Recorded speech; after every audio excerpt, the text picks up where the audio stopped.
আমরা ভগবান শ্রী আদি শঙ্করাচার্যের আত্ম অনাত্ম বিবেক এটি আমরা পড়ছি। প্রথম ক্লাসটিতে আমরা তার সূত্রপাত করেছি পড়ার প্রথম শ্লোকটি দিয়ে। আজকে দ্বিতীয় ক্লাসে আমরা এই পড়াটি শ্রদ্ধাটি আরো এগিয়ে নিয়ে যাব। আমরা প্রথমে যে প্রথম শ্লোকটি, সেই শ্লোকটি আমরা মঙ্গলাচরণ রূপে পড়ে সেটি দিয়ে আমরা পড়া শুরু করতে পারি।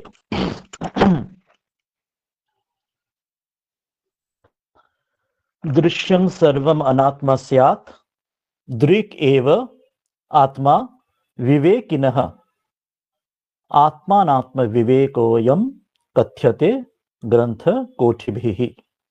এটি আমরা অর্থ আগের দিন পড়েছি। অর্থ বলা হয়েছে যে সকল দৃশ্যই, সর্বম দৃশ্য, সকল কিছু অনাত্মা, সেটি আমি নই। যা কিছু আমি দেখছি বা আমরা শুনছি বা অভিজ্ঞতা অর্জন করছি, জ্ঞান অর্জন করছি, কোনটি আমি নই। এবং যে দ্রষ্টা, যে সেই দ্রষ্টাই হলো, সেই হলো আসল যে আমি। সে বিবেকী, যে সেটিকে পার্থক্য করে বুঝতে পারে, সেটি সে বোঝে। দ্রষ্টা বা সবকিছুর মধ্যে যে জ্ঞাতা, যে অনুভব করছে, সেই হচ্ছে আসলে আমি। কিন্তু যা অনুভূত হচ্ছে, যা দেখা বা শোনা ইত্যাদি ইন্দ্রিয় দিয়ে যা জানা হচ্ছে কোনো কিছু, সেটি আসল সত্য, সেটি আমি নই। অর্থাৎ আমি যেমন দেহটিকে জানছি, আমার দেহকে দেখছি, তো সেই জন্য দেহটি আমি নই। সাধারণভাবে আমরা উল্টো ভাবি যে আমি দেহকে আমি মনে করি, কিন্তু এখানে প্রথমেই বলছেন যে যা কিছু আমি অনুভবে আমার আসছে সেটি আমি নই। এবং এই আত্ম অনাত্ম বিবেক এর যে পার্থক্য, এটি অনেক শাস্ত্রে সেটি বলা হয়েছে। তো এটি থেকে আমরা আজকে দ্বিতীয় যে শ্লোক থেকে এরপর আমরা এগোবো। প্রথম দিন এই শ্লোকটি আমরা বিস্তৃত চর্চা করেছি, আজকাল এই শ্লোকটির আর চর্চায় যাব না। আমরা এবার পরের শ্লোকটিতে ভগবান শ্রী আদি শঙ্করাচার্য তিনি যেভাবে এখানে দেখাবেন এই শ্লোকটির যে শুরু করে, সেটি আমরা এগোতে থাকবো আজকে দ্বিতীয় ক্লাসে। তিনি প্রথমে বলছেন যে, আমি স্ক্রিনে আমরা দিচ্ছি, আশা করি স্ক্রিনে দেখা যাচ্ছে। হ্যাঁ, বলছেন আত্ম অনাত্ম বিবেকঃ কথ্যতে।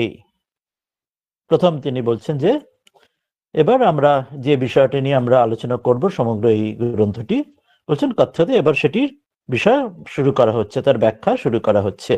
আত্ম এবং অনাত্ম বিবেক, আত্মা এবং বিবেকের যে কি পার্থক্য, যাতে দিয়ে সেটা আমরা বুঝতে পারি কোনটা আমি কোনটা আমি নই, মূল সত্যি করে আমরা সে ভুল ভাঙে, সেটির বিবেক, তার বিচার তো শুরু করছেন পার্থক্য দিয়ে। প্রথম বলছেন, যে প্রশ্ন করছেন, আত্মনঃ কিং নিমিত্তম দুঃখম।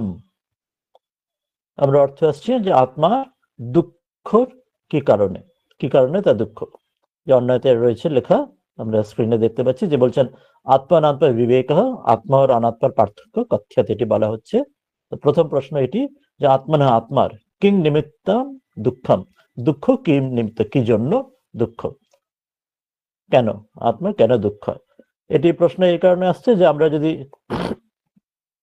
দেখি, বিচার করি যে জগৎ সংসারে কেন এই প্রশ্নটা জাগছে বা কেন এই বিষয়টি উঠছে, তো যখনই আমরা যেহেতু আমরা নিজেকে দেহ, আমরা নিজেকে বোধ করি, এবং সেটি আমাদের সর্ব দুঃখের মূল হয়ে থাকে, এবং সেটি নিয়ে আমরা নানা সুখ দুঃখ, স্বামীজি বলছেন কর্মযোগে যে সুখ আসে দুঃখরূপ কাঁটার মুকুট পরে। সুখ আসছে কিন্তু সে অবিমিশ্রিত সুখ নয়, তার সঙ্গে মিশ্রিত থাকছে দুঃখ। জগতে সবকিছু পেয়ার্স অফ অপোজিট থাকে। গীতাতে ভগবান শ্রীকৃষ্ণ বলছেন যে দ্বন্দ্বই, যে সবকিছু দ্বন্দ্বের বিমুক্ত হয়ে আমাদের সেটি আমাদের এগোতে হবে, যে যেখানে পেয়ার্স অফ অপোজিট সবকিছু, উদাহরণ দিচ্ছেন শীত উষ্ণ সুখ দুঃখ সবকিছুর মধ্যে যে মিশে থাকে। তো সেই জন্য, এবং যে বিবেকী, যে বিচার করে সে ঠিক বোঝে, সে দেখে জগতে অর্থাৎ কোনো কিছুই একদম পারফেক্ট সুখ বা একদম পিওর আনঅ্যাডাল্টারেটেড সুখ কোথাও নেই, সব জায়গায় দুঃখ আছে, তো অন্তিমে শেষে দুঃখই থাকছে। সেই জন্য তিনি বিচার করে বলছেন যে শেষে সবকিছু বা মূলে বা তার ফান্ডামেন্টালি সবকিছুর মধ্যে দুঃখ। এবং সেটার জন্য, যেটা বুদ্ধ তিনিও বলছেন যে সবকিছু এই দুঃখ, সেখানে দুঃখের পারে যাওয়ার জন্য তিনি তার অষ্টাঙ্গ মার্গ দেখাচ্ছেন। তো এখনো সেটি বলা হচ্ছে যে দুঃখ যেহেতু সবকিছুর মধ্যে, আমরা যদি বিচার করে দেখি, আমরা নানা কারণে আমরা জড়িয়ে পড়ি, আঁকড়ে পড়ি, নানা যেটা যে শরীরটাকে নিয়ে সুখে আমরা থাকি বা তার খুব ব্যবস্থা কিছু সুখ স্বাচ্ছন্দ্য রক্ষা করার চেষ্টা করি, তো সেখানেও দুঃখ আসে। সে ব্যাধির দুঃখ, যেমন বুদ্ধ দেখলেন জরা ব্যাধি মৃত্যু দেখলেন, সে শরীরে জরা হয়, ব্যাধি হয়, মৃত্যু হয়। বা বেদান্তের ষড়বিকার বলা হয়। ষড়বিকার কি না, অস্থি জায়তে পরিবর্ধতে বিপরিণামতে অপক্ষীয়তে নশ্যতি। অর্থাৎ সবকিছু এই যে আমরা জগতের মধ্যে দেখলি, তা হচ্ছে অস্তি প্রথমে তার সে জন্মগ্রহণ করে শহরে সে অস্তিত্ব আসে, তার আগে অস্তিত্ব থাকে না, শুরু হয় এক সময়, তারপর পরিবর্ধিত, তারপর সেটি বাড়তে থাকে। যেমন প্রত্যেক মানুষ যেমন ছোট থেকে বড় হচ্ছে, কিন্তু সেখানে যে শুধু সেটুকুই থাকলে হতো, কিন্তু সেটা কারোরই হয় না। এক সময় সেটি চেঞ্জ হয়ে যায়। বিপণনের মতে সে এরকম থাকে না। আমরা দেখি প্রত্যেক মানুষ সম্পর্ক ছোট থেকে বড় অবধি, যে আমার যেমন মানুষের সঙ্গে অপরে একে অপরের সম্পর্ক থাকে, সেটাও পাল্টে যায় সময়ের সঙ্গে। তো এখানে সম্পর্ক যেমন, শরীর তেমন, ব্যক্তিত্ব তেমন, সবকিছু বিপণনের মতে আগের মতো কিছুই একই থাকে না, সবকিছু পাল্টে যায়। যে আজকে যে সুখ, কালকে আর সেটা থাকে না। দুঃখ সেটাও তাই, দুঃখ আজ থাকলে সেটাও কালকে থাকে না, আবার অন্য পাল্টে যায়। সেই সাঁকোর নিচে জল যেমন বয়ে যায়, একই থাকে না, তো সেরকম পাল্টে যায় বিপণনের মতে। তো 5 নম্বর হচ্ছে, আমরা কি বললাম প্রথমে ষড়বিকারে ছটি, যে জগতে যে কোনো বস্তু ছটি এই যে স্টেজেস থাকে। প্রথমে অস্তিত্ব এলো, জন্ম হলো, জায়তে, তারপর পরিবর্ধতে বড় হলো, তারপর বিপরিণামতে চেঞ্জ হয়ে গেল, সে আগের মতো আর রইল না। কিন্তু এটার পরেই 5 নম্বরে আরো এসে গেল দুঃখের সময় আসছে অপক্ষীয়তে। এবার চাকাটা উল্টো দিকে ঘুরতে শুরু করলো। সে তখন ক্ষয় হতে, ডিকে হতে শুরু করলো। ইংরেজিতে ডিকে বলা হয়, ডিকে প্রাপ্ত, ক্ষয়প্রাপ্ত হতে শুরু কথা। এবার আস্তে আস্তে ফুরিয়ে যাচ্ছে এবং শেষ হয় 6 নম্বর নশ্বতি। সেখানে একদম শেষ হয়ে গেল, আবার ফুরিয়ে গেল, যা কিছু শুরু হলো সব ফুরিয়ে গেল। তো এই যে আমরা নিজের ক্ষেত্রেও দেখি, আমার নিজেদের ব্যক্তিত্ব, আমাদের নিজের শরীর, তার বল, সুখ, তার সৌন্দর্য, চেহারা, সবকিছু, মেধা, বুদ্ধি, সবকিছু ফুরিয়ে যায়। এরকম 6টা বিকার ধীরে ধীরে। তেমন ভাবে অন্যের ক্ষেত্রেও, অপরের সঙ্গে আমাদের যেমন জগতে বা অপর বস্তু, অপর ব্যক্তি, অপর বিষয়ের সঙ্গে যে সম্পর্ক জগতে, অর্থাৎ আমি এবং আমার, যাদের সঙ্গে আমি এবং আমার বলি, বা তুমি এবং তোমার, বা অন্যদের সঙ্গে যে তুমি এবং অপরদের সঙ্গে যে আমরা ব্যবহার সম্পর্ক রাখি, মানুষ হোক, বিষয় ব্যক্তিত্ব হোক, বিষয় বস্তু, সকলের ক্ষেত্রেও সেখানেও এইভাবে পাল্টে যায়। সেখানেও কিছুই একই রকম থাকে না। সেই মানুষগুলো, সে কখনো তার শরীর চলে গেল বা তার সঙ্গে সম্পর্ক পাল্টে গেল ইত্যাদি। বস্তুও তাই, আমরা কোনো বস্তু থাকলে তারও, যেমন ওষুধের যেমন এক্সপায়ারি ডেট হয়, সেটাও পাল্টে যায়। তো সবকিছু এই ভিত্তির এই পাল্টার মধ্যে চলছে। ওই জন্য একই রকম সুখ চিরকাল কারোর থাকে না, কারো কপালে যেন চিরকাল সুখ থাকে না, দুঃখও থাকে না, দুঃখ পাল্টে যায়। কিন্তু যেহেতু অবিমিশ্র থাকছে না, সেই জন্য যে বিবেক, যিনি বিচার করে দেখবেন, তিনি কিন্তু সবকিছুর মধ্যে শেষে ওই দুঃখটাই তার, ওইটাই খুব কড়া করে তার চোখে পড়ে, যে শেষ পর্যন্ত যেমন জন্ম হলে মৃত্যু দিয়ে শেষ। তো সেই জন্য তার ওইটাই মনে পড়ে, আত্মা নয় কিম নিমিত্ত দুঃখম। তো সেটাই তার বারবার মনে পড়ে। যেমন স্বর্গেতে যেমন শুধু সুখ ভোগ আছে, যতদিন কর্মফল থাকবে, তারপর তো আবার সেই নেমে এসে আবার এই চক্রের মধ্যে। তো সেই জন্য শেষে এই বার কেন এই দুঃখের এই চলছে, সেটি প্রশ্ন। তো এবার সে উত্তর দিচ্ছেন এখানে এক ছান্দোগ্য উপনিষদ থেকে একটি মন্ত্র নিয়ে সে উত্তরটা দিচ্ছেন।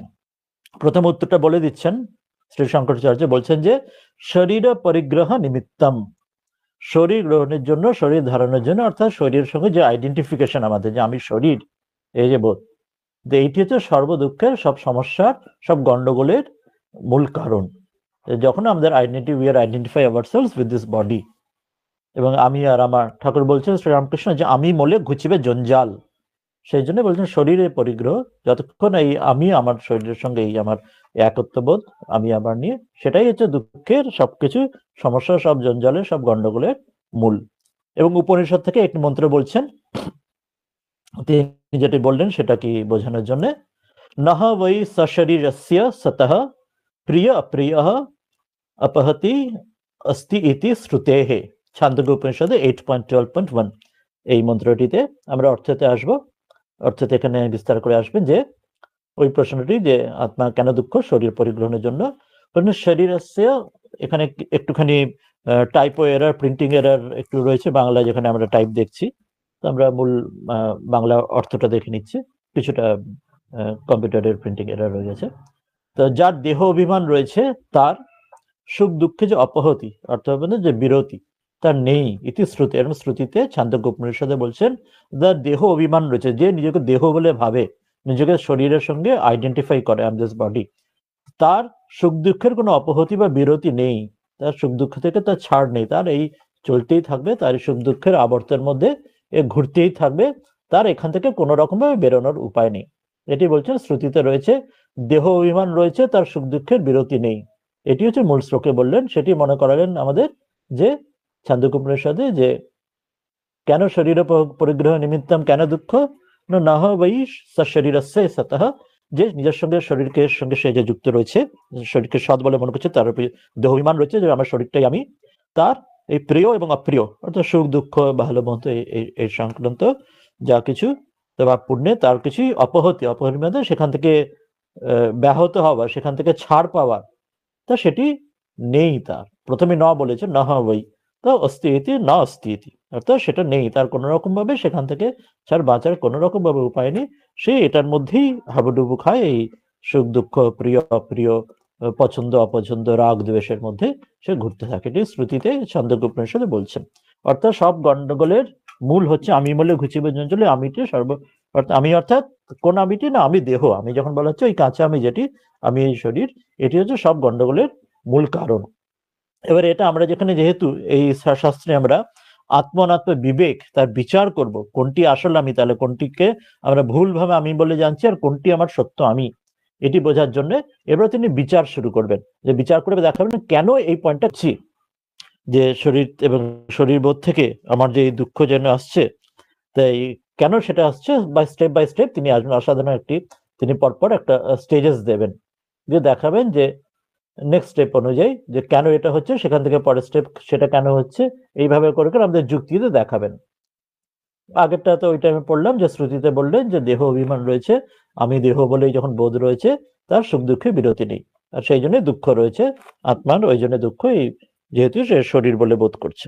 এরপরে সেগুলো নিয়ে এক এক করে যুক্তিতে আসবেন। এই যে পরের শ্লোক থেকে, শরীর পরিগ্রহ কেন ভবতি, এই যে শরীর পরিগ্রহ, যে কেন এই যে শরীরের সঙ্গে আইডেন্টিফাই যে করছে, যে জন্য আগে বললেন যে শরীর পরিগ্রহ করে বলেই তার দুঃখ, শরীরকে নিজেকে শরীর ভাবে সেই জন্য দুঃখ, সেই জন্য সুখ দুঃখ থেকে ছাড় পায় না। তো এখন বলে এটা না করলেই হতো, নিজেকে শরীর না ভাবলেই হতো, তাহলে আর এত ঝঞ্ঝাট হতো না, তা কেনই তুমি নিজেকে শরীর বলে বোধ করছো? এটি প্রয়োজন। প্রথম প্রশ্ন, এটা বিচার করেছে, আমি নিজেরা তোকে তলিয়ে বিচার করছি। জ্ঞান বিচারে ভেরি ইম্পর্টেন্ট, এটা সবকিছু কিন্তু আমাদের সাবজেক্টিভলি তলিয়ে আমাদের মনের মধ্যে কিন্তু আমাদেরই বিচার করতে হবে। আমারই মনের একটা অংশ দিয়ে আমার মনের আর একটা অংশকে যে আমি চুলচেরা বিচার যেন করছি, নিজের মনটাকে যেন দুভাগ করে নিচ্ছি, এক মনের একটা ভাগ দিয়ে আমি যেন আমার মনের অন্য ভাগের মধ্যে অন্য ভাগটাকে আমি তাকে পরীক্ষা করে দেখছি, পরীক্ষা নিরীক্ষা করছি।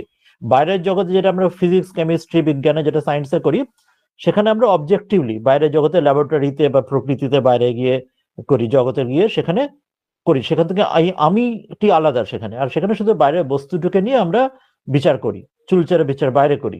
কিন্তু এখানে যে বিচার করছি আর যাকে বিচার করছে সেটা একই, এটা ইম্পর্টেন্ট। জগতের ক্ষেত্রে হচ্ছে আমরা বাইরের জগতের ফিজিক্স কেমিস্ট্রি বায়োলজি বটানি জুওলজি বাইরের জগতের কোনো বিষয় কোনো অবজেক্টের বিচার করছি, আর কে করছে? আমি করছি। সাবজেক্ট অবজেক্ট সেখানে আলাদা। আর এখানে হচ্ছে এই ধর্মের ক্ষেত্রে, আধ্যাত্মিক জীবনের ক্ষেত্রে যখন যা বিচার করছি, আমি বিচার করছি, কাকে বিচার করছি না, আমারই আমিকেই বিচার করছি, আমি আমাকে বিচার করছি। এটা ভেরি ইম্পর্টেন্ট। সাবজেক্ট আর অবজেক্ট জন্য একই জায়গায়, সেই জন্য এটাকে আর শুরুতে আরো কঠিন মনে হয় যে এটা আবার কিরকম ভাবে, বাইরে তো খুব সহজ ভাবে বোঝা যায়, ইন্দ্রিয় দিয়ে আমরা বাইরের জগতের জিনিস দেখছি, ফিজিক্স কেমিস্ট্রি ল্যাবরেটরিতে সেটা বিচার করে সিদ্ধান্তে আসছি, এক্সপেরিমেন্ট করছি কেমিস্ট্রি ল্যাবরেটরিতে। কিন্তু এখানে আমার এই মনের মধ্যে, আমার মন দিয়ে আমার মনকেই আমি, আমার ভেতরেই আমি যেন খুঁজে দেখছি যে সে মধ্যে কি গন্ডগোল বা কে আসলে আমিটি কোনটি, সেটা আমার মন দিয়ে আমাকে নিজেই, আমি নিজেই আমার নিজেকে খুঁজছি, যে আমি কে নিজেই নিজেকে চেষ্টা করছি। ওই জন্য এখানে কঠিন মনে হয়। তো এখানে প্রথম ওই জন্য তিনি এক ধাপ দেখাচ্ছেন, ফার্স্ট শরীর পরিগ্রহ কেন ভবতি, যে কেন এই শরীরের সঙ্গে আমি শরীর বলে কেন মনে হয়। প্রথমে উত্তর দিলেন সেটি কর্ম না, কর্মের জন্যে। কর্ম অর্থাৎ কেন না, আমরা যদি ভাবি দেখি যে জগতে যখন যা কিছু আমরা করছি বা যে কিছু করছে, কর্ম নিজে নিজে কিছু হয় না, তার পেছনে কর্তা থাকে। যেমন ট্রেন চলছে, ট্রেনের যে ইঞ্জিন চলছে, সে নিজে চলছে না, তার পেছনে একজন কেউ চালাচ্ছেন, তবে সেটি চলছে। অর্থাৎ যে কোনো জীব সে নিজের সে তার কর্তৃত্ব বোধ অনুযায়ী সে সেটি করছে। আমি হাসছি, আমি চলছি, আমি গান গাইছি, আমি হাঁটছি, আমি বসে আছি, সবকিছুই আমি রয়েছি বলে এটা করছি সবকিছু। এবার এখানে যদি আমি সেটা দেখি, ভেবে দেখি যে আমি যখন বলছি যে আমি বলছি বা আমি হাসছি, আমি কাঁদছি বা আমি গাইছি, আমি লিখছি, এই যে আমি করছি, যখন অপরের ক্ষেত্রে আমরা বলি এক্স ওয়াই জেড কোনো পার্সন, রাম শ্যাম যদু মধু, সে হাসছে, সে গাইছে, সে খাচ্ছে, সে হাঁটছে ইত্যাদি, সেখানে একটু যদি তলিয়ে ভাবি, আমরা ওই যে এক্স বা রাম শ্যাম ইত্যাদি বা সে চলছে বা হাঁটছে ইত্যাদি, যে একটা কর্ম আর একটা কর্তা, প্রত্যেক যে ক্রিয়ার মধ্যে একজন কর্তা একজন করছে, রাম শ্যাম বা যদুমধু করছে, আর সে কি করছে না, সেটা হাসছে বা কাঁদছে বা গাইছে, নাচছে ইত্যাদি। তো কর্মটি আলাদা, ক্রিয়াটি আর যে কর্তা আলাদা। এখানে সেখান থেকে তবুও আমরা সেখানে চেষ্টা করলে এইটুকু ভাবতে পারি যে একটি কর্তা একটি, এবং সে তার ভিন্ন ভিন্ন ভিন্ন কর্ম করছে বিভিন্ন সময়। এবার সেটা যদি আমার ক্ষেত্রে যখন ভাবি, প্রত্যেকে নিজের ক্ষেত্রে, যে আমি হাসছি, আমি গান গাইছি, আমি লিখছি, আমি পড়ছি, তখন এটা খুব তলিয়ে ভাবতে হবে নিজেদের মধ্যে এবার সাবজেক্টিভলি। তখন কি আমার ওই চুলচের বিচারটা থাকে যে আমি একটি আলাদা অস্তিত্ব, আর এই যে আমি ক্রিয়া যেটি করছি, কর্মরূপ যে ক্রিয়া করছি, মানে আমি লেখারূপ ক্রিয়া, পড়ারূপ ক্রিয়া, গান গাওয়ার রূপ ক্রিয়া, নাচ করার রূপ ক্রিয়া, সেটি একটি ভিন্ন।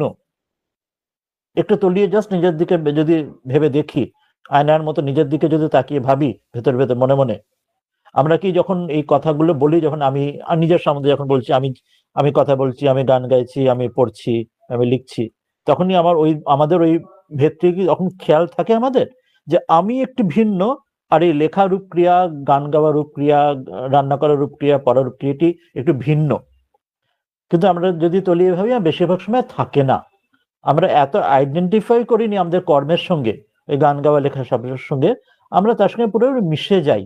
এই ভেদটি থাকেই না কিন্তু আমাদের অধিকাংশ সময় আমার এই ভেদ থাকে না, যে আমি রূপ একটি, সে হচ্ছে কিন্তু দ্রষ্টা রূপ, সে সাক্ষী রূপ, সে কিন্তু সবসময় একই থাকছে। ঠিক যেন সিসিটিভি, আমি যদি ভাবি যে আমার মধ্যে একটা সিসিটিভি রাখা রয়েছে, যেমন আমরা কোনো বিভিন্ন জায়গায় সিসিটিভি থাকে, যদি ভাবি আমার বুকের মধ্যে একটা সিসিটিভি আছে, তো সিসিটিভিরা কিছু কাজ করছে না, সিসিটিভি গানও গাইছে না, সিসিটিভি কথা বলছে না, সিসিটিভি লেখালেখি করছে না, কিন্তু সিসিটিভি সব সময় দ্রষ্টার মতো সাক্ষীর উপর দেখছে এবং রেকর্ড করে যাচ্ছে সবকিছু। এটা যে জাস্ট একটা আমি এক্সাম্পল হিসেবে নিলাম। এবার ওটাই যদি ভাবি যে চৈতন্যর ভেতরে আমার নিত্যশুদ্ধ বুদ্ধিমুক্ত আছেন ভেতরে, ওটাই আমার স্বরূপ, ওই সিসিটিভির মতো যেন সাক্ষী দ্রষ্টা সবসময় রয়েছি, সেই যে আসল আমিটা, সেই আমি কিন্তু চলছেও না, সেই আমি কাঁদছেও না, সেই আমি গাইছেও না, সেই আমি লিখছেও না, সেই আমি পড়ছেও না, সে শুধু সিসিটিভির মধ্যে কিন্তু সাক্ষী দ্রষ্টা রয়েছে, নিত্য শুদ্ধ বুদ্ধমুক্ত, সে কিন্তু এটার সঙ্গে অ্যাটাচ হচ্ছে না। আর এই বাকি যেগুলো আমার ইন্দ্রিয়গুলি, মন বুদ্ধি, সে এই লেখাগুলো করছে, লেখা, গান, ছবি আঁকা, হাঁটা চলা করছে। এই যে ভাগটি, এই যে দ্রষ্টা এবং দৃশ্য, এই আমি আসল, এই যে নিত্যশুদ্ধ সিসিটিভির মতো উদাহরণ দিলাম, সেটি আলাদা, আর যে কর্মগুলি আলাদা, এই ভাবটা যদি সবসময় মনে রাখতে পারি, তবে যথাযথ আত্মানাত্ম বিবেক আসবে। সেইভাবে করতে করতে আমরা যদি ভাবি, বেশিরভাগ সময় কিন্তু আমরা সেভাবে ভাবি না, বিচার করেই দেখি না যে আমি একটি স্বতন্ত্র সম্পূর্ণ ওই সিসিটিভির মতো, আর অপর যেন তার মধ্যে অপর কেউ আমার ইন্দ্রিয়গুলি, মন বুদ্ধি সেই কর্মগুলি করছে, লেখালেখি, গান গাওয়া, ছবি আঁকি ইত্যাদি করছে। যখন কিন্তু আমরা সব গুলিয়ে ফেলি, যখন বলি যে আমি আঁকছি, আমি লিখছি, আমি চলছি, আমি গাইছি, আমি যেন সেই আমিটার সঙ্গে গুলিয়ে একদম আইডেন্টিফাই করে ফেলি। ঠিক যেন উদাহরণ দিই, আমরা যদি সিনেমা হলে একটা সিনেমা দেখি, দেয়ালে সিনেমা স্ক্রিনে রয়েছে, তো স্ক্রিনে সিনেমা চলছে, সিনেমাতে হাসি, কান্না, গান, ভালো মন্দ, মানুষকে মেরে ফেলছে, রক্ত আসছে, কত কিছু হচ্ছে। তা যদি খুব ভালো সিনেমা হয় একটা, আমরা সিনেমার সঙ্গে এত আইডেন্টিফাই করিনি যে সিনেমাটা যেরকম হচ্ছে, আমরা ভূতের সিনেমা, আমরা ভয় পাচ্ছি বা দুঃখ হচ্ছে, গল্প হচ্ছে, সেখানে আমরাও কাঁদছি, তার সঙ্গে আমরাও হাসছি, মানে এত আইডেন্টিফাই করিনি, মিলে যাই সিনেমাটার সঙ্গে। বা ছোট বাচ্চা যদি হয়, সেটা সিনেমার অ্যাক্টিং এর সঙ্গে সেটা একদম এক হয়ে যায়। কিন্তু যদি সিনেমাটা যদি খুব ভালো না হয়, বা একজন খুব বড় যে শুধু অত খেয়াল করে সিনেমা দেখলো না, বা সে থেকে ডিটাচ রইলো সিনেমার, বা সিনেমাটা সে জানে হয়তো, সে নিজেই সিনেমাতে অ্যাক্টিং করেছে, সে নিজের পরিচালক, ফলে সে তার সঙ্গে এখন আর সেটা পুরো কি ঘটছে সবকিছু সে জানা আছে, সে কিন্তু অতটা ইমোশনালি অ্যাটাচড হবে না। সে কিন্তু নিজে জানবে আমি একটি আলাদা, আর সিনেমা স্ক্রিনে যা দেখাচ্ছে, যদি নিজেও অ্যাক্টিং করে থাকে, নিজেই ওখানে যদি দেখায় নিজেকে, নিজে গুলি করছে, মারছে, জানবে সেটি সম্পূর্ণ আলাদা, আর আমি যে আজকে বসে সিনেমাটা দেখছি, আমি সম্পূর্ণ আলাদা। তার এই বোধটি সবসময় সবসময় খেয়াল থাকবে। কিন্তু আমাদের ক্ষেত্রে অধিকাংশ সময় এই ভাগটি থাকে না। তো এটি এই জন্য হচ্ছে যে কর্ম আমাদের এমন আটকে যায়, কর্মের সঙ্গে কর্তৃত্ব বোধ আমাদের এসে যায়, যে আমি করছি সমস্যা, আমি এত জুড়ে যাই তার সঙ্গে, এই কর্মের পেছনে এই কর্তৃত্ব বোধটা আমাদের আটকে দেয়। ওই জন্য কর্ম বাই ইটসেলফ ভালো বা মন্দ ক্ষতিকর কিছু নয়। যেমন ঠাকুর বলছেন যে সূর্য তো রয়েছে, সূর্যের আলোতেই কেউ ভালো কাজ করছে, কেউ চুরি করছে। ফলে সূর্য বাই ইটসেলফ ভালো বা মন্দ কিছু নয়, সূর্য হচ্ছে সেই চৈতন্যের প্রকাশ, তার আলোতে কেউ ভালো মন্দ করছে, যে করছে তার নিজ নিজ দায়িত্ব। তা আমরা যখন সেটার সঙ্গে আইডেন্টিফাই করিনি, সেই কর্মটার সঙ্গে আমার কর্তৃত্ববোধ এসে যায়, তখন সেই অনুযায়ী ভালো মন্দতে আমি জড়িয়ে পড়ি। তো সেই জন্য শরীর পরিগ্রহের জন্য কেন ভবতি কর্মণে, কর্ম আমাদের বাঁধে, আমাদের বন্ধনে আনে। সেটা যদি না হতো তাহলে এই বন্ধনটি আমাদের আসতো না। তো এটি প্রথম আমাদের ফার্স্ট স্টেপ, এই যে কর্মের সঙ্গে যে অ্যাটাচমেন্ট, এটার সঙ্গে আইডেন্টিফিকেশন, কর্তৃত্ববোধ, এটি দূর করা। এটা কেন এটা জড়ায় সেটা আরেক পরের স্টেপে আসছেন। কর্ম বা কেন ভবতি ইতি চেত, ওই যে বললেন প্রথমে বললেন শরীর পরিগ্রহ কেন ভবতি, কেন শরীরের সঙ্গে আইডেন্টিফাই করো বোধ হয়, কেন কর্মের জন্য। এই কর্মটি কেন তোমাকে বাঁধছে, যদি তুমি একদম ঠিক ঠিক বুঝতে পারো, ঠাকুর যেমন বলছেন সকলেই তোমার ইচ্ছা, সেই রামপ্রসাদের গান থেকে, যে সেখানে যে আমি যন্ত্র তুমি যন্ত্রী, আমি ঘর তুমি ঘরণী, এই বোধটি ঠিক ঠিক যদি আসে, ঈশ্বরই কর্তা আমি অকর্তা, তাহলে কিন্তু কর্ম বাঁধবে না। কিন্তু আমরা সেটা ভাবি না, আমরা নিজেকেই কর্তা ভাবি, যে আমি যা কিছু ভালো মন্দ করছি, আমরা খুব আমাদের অহংকার, এটা করছি ওটা করছি, দারুণ ভালো করছি, সবকিছু নিজের ওপরে আমি চাপিয়ে নিই। ফলে সুখটা যেমন নিই, দুঃখ পেলে তার কাঁটাটাও সেই রকম আসে। এবং সুখে যতটা না আনন্দ হয়, দুঃখে যেন তার চেয়ে বেশি কষ্ট হয়। আমরা এক মুহূর্তের দুঃখ আমরা সইতে পারি না। যদি প্রচুর সুখ পাই, তারপরে এক ফোঁটা যদি দুঃখ পাই, সে এক বালতি দুধে এক ফোঁটা চোনা পড়ার মতো, সমগ্র সুখটা নষ্ট হয়ে যায় সামান্য এক ফোঁটা দুঃখের জন্যই। তো সেই জন্য হচ্ছে সবকিছু শেষে দুঃখ যেমন এক বালতি দুধে এক ফোঁটা চোনা পড়ে যেমন সব দুধটা নষ্ট করে দেয়, সব সুখের মধ্যে একটু দুঃখ এলেও পুরো দুঃখটাই পুরো সুখটাই নষ্ট হয়ে যায়। ওই জন্য দুঃখ সবকিছু যে মূল, প্রথমে বললেন যে কেন আত্মা দুঃখ, কেন সে সুখটা মনে থাকে না, দুঃখটা হচ্ছে ভোগে। তো এবার ওই জন্য আসছেন যে কর্ম বা কেন ভবতি ইতি চেত, এই কর্মটা কেন হয়, যে আমার কর্মের জন্য কেন তোমার বন্ধন, কেন তোমার আমি বোধ, কেন দুঃখ হয়।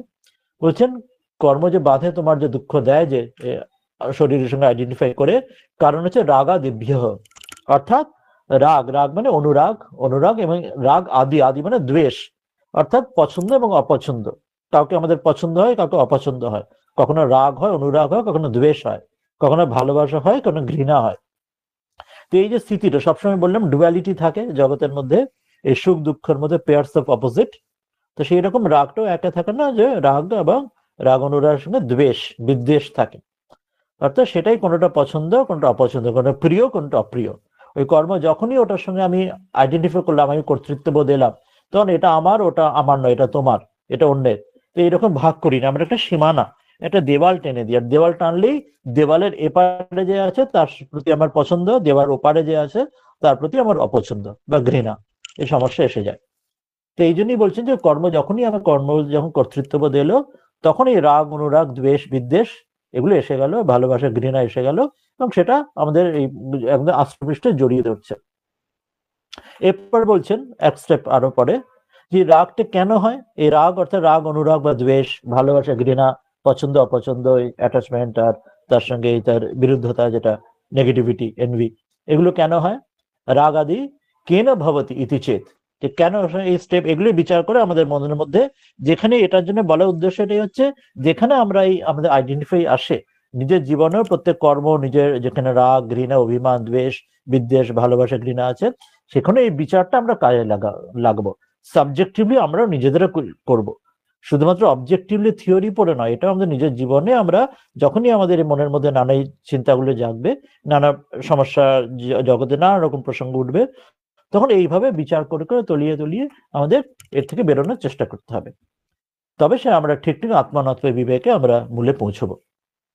তো বলছেন তাহলে রাগ আদি কেন ভবতি ইতি চেত, রাগ আদি কেন হয়, বলছেন অভিমানাৎ, অভিমানের কারণে রাগ আদি। অভিমান মানে অর্থাৎ কি, আমাদের অভিমান অর্থাৎ আমরা যেটা অহংকার যেটি বলা হয়, যে তার সঙ্গে আমাদের ওই আইবোধ যেটি অন্তঃকরণে মন বুদ্ধি চিত্তে অহংকার, যে আমার যে ওই অহংবোধ যেটি আসে, যে এটি আমার মমত্ব বোধ। তো সেই জন্য যে অর্থাৎ যখনই আমার বোধ যেটি বললাম, যে আমার তোমার আমার হলেই অপর একটা তুমি এসে গেল, যখনই আমি ক্ষুদ্রভাবে এটা আমার বলে সীমানা দিলাম, সীমানার ওপরে তুমিও এসে, আমি এবং তুমি, আমি তুমি এলেই এই জিনিসটা আমার, ওই জিনিসটা তোমার, এটা আমার আছে তোমাকে দেবো না, এটা আমার রাখবো, এটা আমার, এটা রাগ, এটার প্রতি অনুরাগ, আর ওটা বিদ্বেষ, দ্বেষ বিদ্বেষ, তাকে দূরে ঠেলে দেবো। তো এই বিভেদটা, ভেদ বুদ্ধি, এই দ্বৈতত্ববোধ, এই ডুয়ালিজম, এটা এসে যাচ্ছে। ওই জন্য যখনই রাগ দ্বেষ এলো, সেটির কারণ তার কি হচ্ছে না, অভিমানের কারণে। রাগ আদি কেন ভবতি, যে অভিমানের থেকে, অভিমানের কারণে এই রাগ আদি এবং রাগ এবং দ্বেষ, অর্থাৎ যখনই আমি বোধ, অহংবোধ আসছে, অহংকার থেকে এই রাগ এবং দ্বেষ এটি শুরু হয়। এরপর সেখান থেকে আরো এক স্টেপ এবার যাচ্ছেন ধাপে ধাপে, যে অভিমান কেন ভবতি ইতি চেত, এ কেন অহংবোধ হয়, যে কেন তুমি অহংকার করে আমি আমার আর তুমি তোমার, এরকম ছোট্ট একটা বাউন্ডারি কেন, লক্ষণ রেখার মতো কেন তৈরি করে নাও, অভিমান কেন তোমার হয়? বলছেন অভিমানে কেনে ভবতি চেত না, অবিবেকাৎ, অবিবেক। প্রথমে আমরা বলেছেন যে আত্মা অনাত্ম, বিবেক, আত্মা অনাত্ম যে পার্থক্য, আর যেখানে সেই পার্থক্য রইল না, অবিবেক মানে হচ্ছে যেখানে সেই বিচারটা করতে পারলাম না।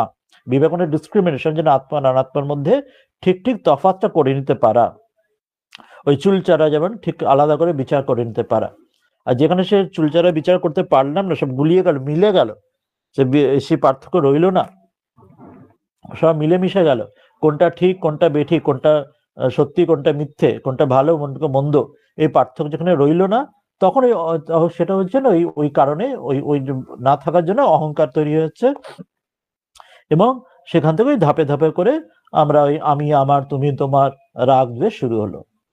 তাহলে এক স্টেপে আরো পরে এলেন যে অভিমান কেন হচ্ছে, অবিবেকা, যখন তুমি পার্থক্য বিচার করতে পারছো না, তোমার সঠিক ভুল, তখনই সমস্যা তৈরি হচ্ছে।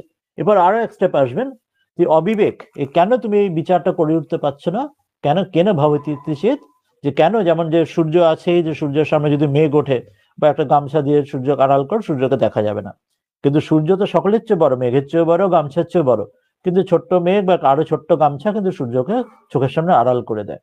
কেন, সেটি উত্তর দিচ্ছেন যে অজ্ঞানাৎ, অজ্ঞানের কারণে এই সূর্যকে যেমন দেখতে পাই না, যে আমরা যেমন ওই মেঘ বা গামছার কারণে অত বড় সূর্যকে দেখতে পাই না, তো সেটা অবিবেক, কেন পার্থক্য কেন বুঝতে পারো না, যে যথাযথ কোনটি আমি, কোনটা তুমি, সেটা কোনটা আমি নই, কেন বুঝতে বলছেন, অজ্ঞানের কারণে সেটি আমরা বুঝতে পারি। অর্থাৎ জ্ঞানের যখন অভাব হয়, সত্যি জ্ঞান যখন থাকে না, যেটা আমাদের যেমন বলে রজ্জুতে সর্পভ্রম যেমন বলা হয়, বেদান্তের একটি এক্সাম্পল, ইম্পর্টেন্ট এক্সাম্পল, তো সেই অজ্ঞানের কারণে, জ্ঞানের অভাবের কারণে এই আমি এই পার্থক্যটি বুঝে উঠতে পারি না। সেটা এবার অন্যায় দিয়ে ওটাই বলছেন, আমরা সেটি যেটি পড়লাম এক্ষুনি, শরীরের পরিগ্রহ কেন হয় না, কর্মের দ্বারা হয়, যেটা আমরা এক্ষুনি পড়লাম, যে কর্মের কারণে সে যখন ওই কর্তৃত্ববোধ আসে, কর্ম করে অর্থাৎ কর্তৃত্ববোধ এলো, সেই কারণে হয়। এবার কর্ম কেন, কর্তৃত্ববোধ কেন সেখানে হচ্ছে না, ওই যখনই রাগ দ্বেষ, যে কর্তৃত্ববোধের দ্বারা রাগ এবং দ্বেষ, কোনো বিষয় পছন্দ অপছন্দ, রাগ দ্বেষ কেন হয় না, যেটা আমরা এক্ষুনি পড়লাম না, অভিমান, এই অহংবোধ যেটি আসে, যে এটি আমার ওটি তোমার, অভিমান, ওটা কেন হয়, সেটি বললেন যে অবিবেক, যখন এই পার্থক্য বোধটা, বিবেক বিচারটা চলে যাচ্ছে, তখন সব গুলিয়ে গিয়ে কোনটি আসল আমি, কোনটি আসল আমি নই, আত্মানাত্মা ভুলে গিয়ে তুমি অভিমান, অহংকার, সেটা মিথ্যে জায়গায় অহংকার হয়। তারপরে ঠাকুর বলছেন না, এক একটা ছোট জীবের এক একটা ছোট উপাধি হয়, সে উপাধি হয়, সে তখন একটা তার মনের মধ্যে অহংকার, অভিমান তৈরি হয়। তারপর লাস্টে বলছেন ওই অবিবেক অহংকার কেন হয় না, অজ্ঞানের কারণে, তোমার জ্ঞানের অভাবে তোমার সব গুলিয়ে যায়, তোমার কোনো কিছু থাকে না। এটা পরে এবার সেটি আবার ব্যাখ্যায় আসবেন, যে যেটা আমরা জাস্ট অনুবাদটা পড়ে নিই, বললেন শরীর ধারণ কি কারণে হয়, কর্মের দ্বারা, কর্ম কেন হয় না, রাগ দ্বেষাদির কারণে, রাগ দ্বেষাদি কি কারণে হয়, অভিমানের কারণে, অভিমান কি কারণে হয়, অবিবেকের কারণে, অবিবেক কি কারণে হয়, অজ্ঞানের কারণে। এবারে আরো পরের স্টেপে আসবেন, যে এই অজ্ঞান কেন হয়, অজ্ঞানং কেন ভবতি ইতি চেত। বলছেন তো এবার তাহলে অজ্ঞান, এই যে অজ্ঞান যেটা বললে, অজ্ঞানই বা কেন হচ্ছে, তখন একটা ভেরি ইম্পর্টেন্ট এবার স্টেপ আসছেন, ভেরি ইম্পর্টেন্ট বলছেন, না কেন অপি ভবতি ইতি, বলছেন যে অজ্ঞানে কোনো কারণ থেকে সেটি অজ্ঞান আসে না, যে সেখানে আর ওখানে তারপরে আর কারণ কিছু বলা যাবে না, ওর পরে আর এতদূর স্টেপ বাই স্টেপ এলেন, এখানে সে অজ্ঞান আবার কারণ, সেখানে কারণ অজ্ঞানের, সেখানে তুমি বলতে পারবে না কেন, কেন না অজ্ঞানের তুমি ডেফিনেশন বলছেন, অজ্ঞান কাকে বলে এবার বলবেন, যে কেন এরপরে আর স্টেপ তুমি যাচ্ছ না, অজ্ঞানটি লাস্ট স্টেপ বললে, যতগুলো স্টেপ আপ এখানে পর পর করে স্টেপ ডাউন দেখালেন, তো বলছেন না কেন অপি ভবতি ইতি যে অজ্ঞানে আবার কোনো কারণে থেকে অজ্ঞান হয় না। কেন না বলছেন যে অজ্ঞানম অনাদি অনির্বচনীয়ম, অজ্ঞান অনাদি, এর কোনো শুরু নেই, যে এর কোনো বিশেষ কোনো কারণ যেখান থেকে এর জন্ম বা শুরু হচ্ছে না, এটা অনাদি।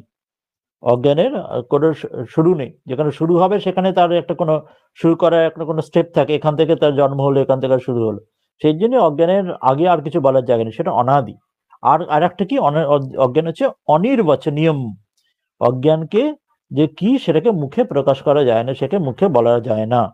আমরা যদি কোনো ওই বেদান্ত সার বলে একটি বেদান্তের একটি প্রকরণ গ্রন্থ আছে, সদানন্দ যোগীন্দ্র মুনি তার লেখা, সেখানে অজ্ঞানের বিস্তারে তিনি তার যে ডেফিনেশন সংজ্ঞা দিচ্ছেন, তাতে বলছেন যে অজ্ঞানম নাম অনাদি সদসদ্ভ্যাম অনির্বচনীয়ম ত্রিগুণাত্মকম জ্ঞান বিরোধী ভাবরূপ যৎকিঞ্চিত ইতি বদন্তি।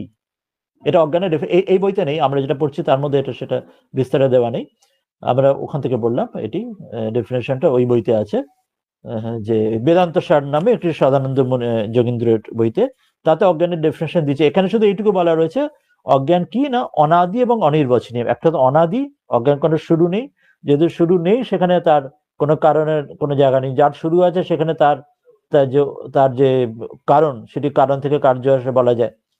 অজ্ঞান যদি কারোর কার্য হতো তাহলে তার কারণ বলা যেত, অজ্ঞান যদি কারোর এফেক্ট হতো তাহলে তার কজ তার বলা যেত, যে অজ্ঞান কোথা থেকে আসছে। কিন্তু অজ্ঞান যেহেতু অনাদি, এটার কোনো ওরম কোনো শুরু নেই, অনাদি। আর একটা কি অনির্বচনীয়, ওকে বচনে তো ওকে ওর দ্বারা ওকে কোনো ডিফাইন করা যায় না, এখানে বলে দিচ্ছে অজ্ঞানকে ডিফাইন করাই যায় না। স্বামীজি যখন আমেরিকা থেকে ফিরছেন তখন তাকে দক্ষিণ ভারতে জিজ্ঞাসা করছেন বেদান্তের ব্যাপারে, যে এই কেন আমাদের এই অবস্থা হলো, যে মায়ার মধ্যে কেন আমরা রয়েছি, খোলা আছে, যে মায়ের মধ্যে কি জন্য আমরা রয়েছি, তাকে সেটা প্রশ্ন করছেন তিনি। যে তখন ওখানে যে এই কেন এই জগতের এই সৃষ্টি আর সবকিছু নিয়ে, তা তিনি বলছেন এই মায়ার মধ্যে থেকে তুমি কখনো এটার উত্তর বলতে পারবে না, যে কেন মায়া কোত্থেকে সৃষ্টি হলো বা কেন আমরা মায়া, এইসব বলছেন মায়ার পারে গেলে তবে এই প্রশ্নটা তো মায়ের মধ্যে থেকে। ঠিক যেমন কোনো সন্তান তার বাপ মায়ের কথা বা বাপ মায়ের বিবাহ সে জানতে পারবে না, যেন সচরাচর আমরা যেটি সাধারণভাবে যেটা আমরা ভাবি দেখি জানি, অর্থাৎ একজন আগে একজন তার পরে আসছে, যে পরে আসছে সে কখনো তার আগেরকে জানতে পারে না কখনো।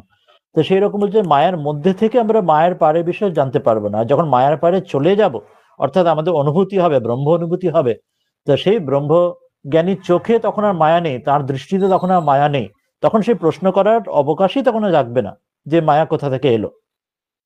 মানে আমরা যেহেতু মায়ার মধ্যে রয়েছি, আমরা এই প্রশ্নটাই করতে পারি না, প্রশ্নটাই ভুল যে মায়া কোথা থেকে এলো, কারণ আমরা মায়ের মধ্যে রয়েছি, মায়ের পরে মায়া আমাদের আগে, সেখান থেকে আমরা পরবর্তীকালে এসেছি। আমি আমার ছায়াকে যেমন ডিঙোতে পারি না, সেটা আমার আগের যে কজ, যে এফেক্ট, সে কখনো তার কজকে তার আগেকে জানতে পারে না কখনো। তো সেইভাবে বলছেন যে স্বামীজি ওখানে উত্তর দিচ্ছেন যে মায়ার মধ্যে থেকে এই প্রশ্নটা ভুল, তুমি কখনো জানতে পারো না। আর যখন মায়ার পারে চলে যাচ্ছেন গুরু কৃপায়, ঈশ্বরের কৃপায়, আশীর্বাদে যখন কারো অনুভূতি হচ্ছে, তখন কিন্তু সে আর মায়া দেখছে না, ফলে তার কাছেও প্রশ্নটা তখন ইনভ্যালিড। তো এইরকম অদ্ভুত ব্যাপার, যেটি এই যুক্তি দিয়ে এইভাবে আমাদের কেমন খাপছাড়া লাগছে শুনতে, কিন্তু এটাই সত্য, যেটা অনুভূতি যাদের হয় তারা এটা ঠিক ঠিক বোঝেন। তো সেই জন্য এখানে বললেন দুটি বিষয়, একটা মায়া অজ্ঞান হচ্ছে অনাদি, এর কোনো আদি নেই, সেজন্য কোনো এর আগে কোনো কজ নেই যেখানে বলা যায় যে এর আগে স্টেপ। আর দ্বিতীয় অনির্বচনীয়ম, একে বাক্যের দ্বারা একে প্রকাশ করা যায় না। স্বামীজির জন্য বলছেন যে এই প্রশ্ন, এই ধরনের প্রশ্নই ভুল। আমাদের মনে হচ্ছে এটা কিরকম অযৌক্তিক কথা, যে তুমি হয়তো পারছো না, হেরে যাচ্ছে বা বলতে পারছে না, বুদ্ধি নেই, কিন্তু বাস্তবিক এটাই সত্য, যে এটা যারা উপলব্ধি করেছেন তারা জানেন। ওই জন্য সদানন্দ যোগীন্দ্র তিনি যে বিবেক বেদান্ত সারে দিচ্ছেন, বলছেন যে ওই যেটা আমরা বললাম, তিনি কি বললেন না, অজ্ঞানম নাম অনাদি, অনাদি যেটা এখানেও লেখা আছে। আর একটা বলছেন সদসৎ ভ্যাম, তিনি সৎ কি অসৎ কোনটাই তাকে ওইভাবে বলা যায় না, সৎ বলতে পারবে, অসৎ বলতে পারবে না, তিনি সৎ মানে কিছুই তাকে স্পেসিফাই করতে পারছে না। সৎও বলা যাবে না একদম স্পেসিফিক, অসৎও বলা যাবে না। কেন না সৎ বলা যাবে না? তুমি যখন ব্রহ্মজ্ঞান যখন হচ্ছে, আত্মা সাক্ষাৎকার হচ্ছে, তখন তার কাছে মায়া নেই, সেই জন্য সে সৎ নয়, সে এক্সিস্টেন্স নেই। আবার অসৎও বলা যাবে না, কারণ এই মুহূর্তে আমরা যখন অজ্ঞানের মধ্যে রয়েছি, যখন আমাদের জ্ঞান হয়নি, জ্ঞান চক্ষু উন্মিলন হয়নি, তখন তো আমাদের কাছে এটা অসৎ নয়, তখন তো একদম অজ্ঞানটা প্রত্যক্ষ, তখন তো সত্যি আমরা নিজের শরীরকে দেহ ভাবছি, মানে দেহকে আমি বলে ভাবছি। প্রত্যেকের এই ভুল হচ্ছে আমাদের। ফলে এটাকে আমাদের প্রত্যক্ষকে তো অস্বীকার করতে পারি না, সেটা অসৎ বলতে পারবে না। আবার কিন্তু যিনি ঈশ্বর লাভ করেছেন তার চোখে, তার চোখে কিন্তু তিনি এটা পারে চলে যাচ্ছেন, তিনি সেটা সৎ তিনি সেটা বলতে পারবেন না। সেটা অসৎ, এই জন্যই বলছেন সদাসৎ ভ্যাম, সৎ অসৎ সবকিছুর পারে তিনি, এবং অনির্বাচনীয়। কিন্তু তিনি কিরকম, তিনি তা বলে তিনি একটা কোনো অবাস্তব কিছু নয়।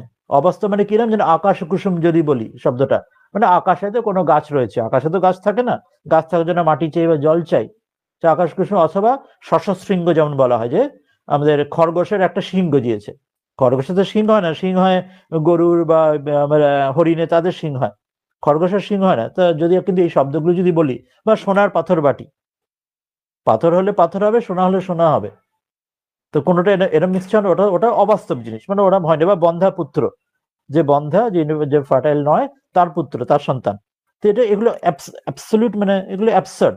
তো এখানে যখন বলা হচ্ছে অজ্ঞান, মানে কিন্তু সেরকম অ্যাবসার্ড কিছু নয়, অর্থাৎ ওই শশশৃঙ্গের মতো বা আকাশ কুসুমের মতো বা বন্ধা পুত্রের মতো এরকম অ্যাবসার্ড নয়। অজ্ঞান বাস্তবিক একটা আছে, যেটা একটাকে অন্য কিছু বলে জানছি। যেমন ওই যে না, রজ্জুতে সর্পভ্রম, রজ্জু বলে কিছু আছে, কোনো দড়ি আছে, দড়িকে আমি সাপ বলে বুঝছি, যেটা একটাকে, যে একটাকে অন্য কিছু বলে বুঝছি, কিছু নেই তা নয়। আকাশ কুসুমাল, আকাশে কিছুই নেই, সেখানে আমরা বলে দিলাম যে আকাশে এই গাছ রয়েছে, বা এর শিং রয়েছে, এই শশা শৃঙ্গের মধ্যে খরগোশের শিং রয়েছে, তো সেগুলো তো একদম অ্যাবসার্ড। এখানে রজ্জুতে সর্বভ্রম সেরকম অ্যাবসার্ড নয়, একটা কিছু আছে, যেমন দড়ি আছে, কিন্তু দড়িটা একটু অন্ধকার রয়েছে বলে দড়িটা রয়েছে, একটা শেপ সামথিং রয়েছে, কিন্তু শেপটাকে আমি দড়ি বলে না ভেবে এটাকে অন্য কিছু বলে ভাবছি, তাকে আমি সাপ বলে ভাবছি। বা মরিচিকায় সেখানে এই সূর্যের আলোতে এখানে বালি রয়েছে, কিন্তু সূর্যের আলো রিফ্র্যাকশন ফিজিক্স বলবে, সেখানে আমি জল বলে ভাবছি, কিছু নেই তা নয়। মানে একটা সামথিং বেস আছে, একটা ফাউন্ডেশন আছে, তার জায়গায় অন্য কিছু দেখছি। সেই জন্য অজ্ঞান মানে অবাস্তব কিছু নয়, সেটাকে যা আছে তাকে অন্যভাবে দেখা, অজ্ঞান হচ্ছে তাকে অন্যভাবে দেখা, সেটা কারণ বলা যাবে না, অনির্বাচনীয়। আর সেটি হচ্ছে অনাদি, সেটা শুরু নেই। তো সেই যে সৎ এবং অসৎ কিছুই তাকে স্পেসিফিক বলা যাচ্ছে না, কারণ মরিচিকা যখন আমি কাছে গেলাম তখন আর সেটা মরিচিকা দেখছি না, রজ্জুর সর্পটাতেও যখন আলো নিয়ে এলাম তখন আর সর্প দেখছি না। তো সেই জন্য তাকে পুরোপুরি ওই জন্য সৎ অসৎ কোনোটাই বলা যাবে না, এখন একরকম দেখছি, পরে অন্যরকম দেখছি, জানছি। বা মরিচিকা যদি পরেও আবার দেখি, আবার আমি জেনে গেলাম, জ্ঞান হলো আমার যে এটি মরিচিকা, কিন্তু এরপরেও হাঁটতে হাঁটতে দূরে আবার আমি মরিচিকা দেখতে পারি। বা গরমের দিনে রাস্তায় যদি দেখি, যেখানে পিচের রাস্তায় দূর থেকে যেন মনে হচ্ছে জল আছে, আমি ফিজিক্সে জানি যে এটা জল নয়, এটা আসলে শুকনো খটখটে পিচ, কিন্তু ওটা ফিজিক্সের রিফ্রাকশনের লজ, বিভিন্ন ওই ফিজিক্সের নিয়মের কারণে আমাকে জল মনে হচ্ছে। কিন্তু সত্যি সত্যি আমি কিন্তু জল দেখছি, আমি কিন্তু জ্ঞান আমার হয়ে গেছে যে এটা আদৌ জল নেই, ওখানে খটখটে, ওই রোদের মধ্যে তো এখন শুকনো শুকনো জায়গা খটখটে, এখন জলের প্রশ্নই নেই, সবকিছু শুকিয়ে গেছে, কিন্তু তবু জল দেখছি। অর্থাৎ আমার এই আপাত এই দৃষ্টি হচ্ছে জ্ঞান হওয়ার পরেও, কিন্তু তখন আমার ভ্রান্তিটা আর হচ্ছে না। জ্ঞান হওয়ার পরেও যদি আমার অনুভবে আসছে, মরিচিকার মতো ওই জলটার ভুল ভ্রান্তি আসছে, জ্ঞান হলেও আসছে, জ্ঞান হওয়ার আগে যখন আসতো তখন জল ভেবেই সেটাকে আমি মরিচিকার জলের জন্য জল খেতে চলে যেতাম। আর এখন যখন দেখছি জ্ঞান হওয়ার পরে, তখনও জল দেখছি, কিন্তু তখন আর আমাকে সেটা ঠকাতে পারছে না, পরেও আমি জল দেখছি, কিন্তু পরে জানছি ওটা আসলে, যদিও জল দেখছি, আমার ইন্দ্রিয় আমাকে জল দেখাচ্ছে, ওটা আসলে জল নয়, ওটা আসলে শুকনো খটখটে জায়গা। আমি তখন আর আমি ওখানে জল চেষ্টা পেলেও ওখানে আমি ভুল করে পাগলের মতো, বোকার মতো দৌড়চ্ছি না ওখানে জল খাওয়ার জন্য। তো সেই জন্যই বলছেন অজ্ঞান মানে যে অবাস্তব একদম কিছু নয়, ওই আকাশ কুসুম সহস্রৃঙ্গ বন্ধা পুত্র বা সোনার পাথর বাটির মতো অবাস্তব কিছু না। সামথিং ইজ দেয়ার, সামথিং এর জায়গায় সামথিং এলস ইজ বিন শোন বা এক্সপিরিয়েন্সড, কিছু একটা আছে, তার জায়গায় অন্য কিছু একটা, ঠিকের জায়গায় ভুল, অন্য কিছু জানছি, ঠিকঠাক না জেনে অন্য কিছু জানছি। তো সেই জন্য সেটা কি না, সেটা ওই সদানন্দ যোগীন্দ্র তার বেদান্ত সারে বলছেন, সেটা ত্রিগুণাত্মকম। এখানে ওই মায়া বা বেদান্ত, যেটা অবিদ্যা বা অজ্ঞান বা মায়া যে শব্দগুলি বলি, এগুলি সবগুলি পারিভাষিক এবং একটা পর্যায়বাচী শব্দ, বিভিন্ন ক্ষেত্রে বিভিন্ন কনটেক্সটে বিভিন্ন শব্দগুলি ইউজ হয়। তা সেটি ত্রিগুণাত্মকম। ত্রিগুণাত্মক মানে কি না, সত্য রজ তম। এই অজ্ঞান হচ্ছে বা এই মায়া হচ্ছে বা অবিদ্যা হচ্ছে, যে শব্দ ইউজ করি না কেন, সেটি যে এই তিন গুণ, এই তিন গুণের সমাহারে, এই জন্য ত্রিগুণাত্মকম, সত্য রজতম এই তিনটি গুণের এটার সমাহারে এটি আছে। সেই 3 গুণে নানা রকম ব্যালেন্স, বিভিন্ন পার্সেন্টেজ কম বেশি অনুযায়ী মিক্সচারে থাকে, এবং সেটি জ্ঞানের বিরোধী, অর্থাৎ ঠিক যে জ্ঞান রজ্জুর যে দড়ি জ্ঞানের বিরোধী হয়, সেখানে সাপ বোঝাচ্ছে, বা আমাকে মাটির জায়গায় শুকনো জায়গায় আমাকে জল দেখাচ্ছে মরিচিকার মতো পিচের রাস্তায়। এবং ভাবরূপম, এটা ভাবরূপম, এটা একদম অভাব, একদম অ্যাবসেন্ট, একদম কোনো কিছু নেই তা নয়, ওই আকাশ কুসুমের মতো নয়, এটা বন্ধপুত্রের মতো, এটা ভাবরূপে, এটা সামথিং আছে।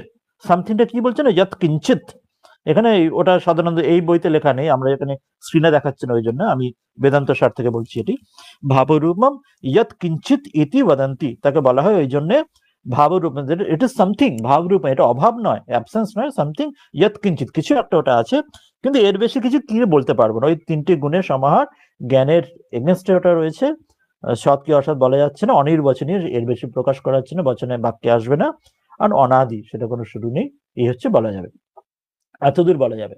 তো এখানে শুধু অল্প দুটোই বলা আছে, আমরা এই আত্মানাদ বিবেকে শঙ্করাচার্য খুব সংক্ষেপে বলে দিয়েছেন, এটি অনাদি এবং অনির্বচনীয়। এরপরে বলছেন, এবার ওইটাই নেক্সট স্টেপ গুলো আসছেন, যে অজ্ঞানাত অবিবেক জায়াতে, এবার উল্টো দিকে যাচ্ছেন, অনুলোম বিলোমের মতো। আগেরটাতে ওই শরীর থেকে শুরু করে কর্ম থেকে রাগ দ্বেষ এলেন, রাগ দ্বেষ থেকে অভিমান এলেন, অভিমান থেকে অবিবেক এলেন, অবিবেক থেকে অজ্ঞান এলেন, একদম লাস্ট, এরপরে আর যাওয়া যাবে না। এবার অজ্ঞান থেকে উল্টো দিকে আবার যাচ্ছেন, এই পুরো জিনিসটাই যাতে আমরা বিচার করে তলিয়ে বুঝতে পারি আমাদের নিজেদের জন্য, এভরিথিং ইজ সাবজেক্টিভলি আমাদের নিজের বিচার করতে হবে।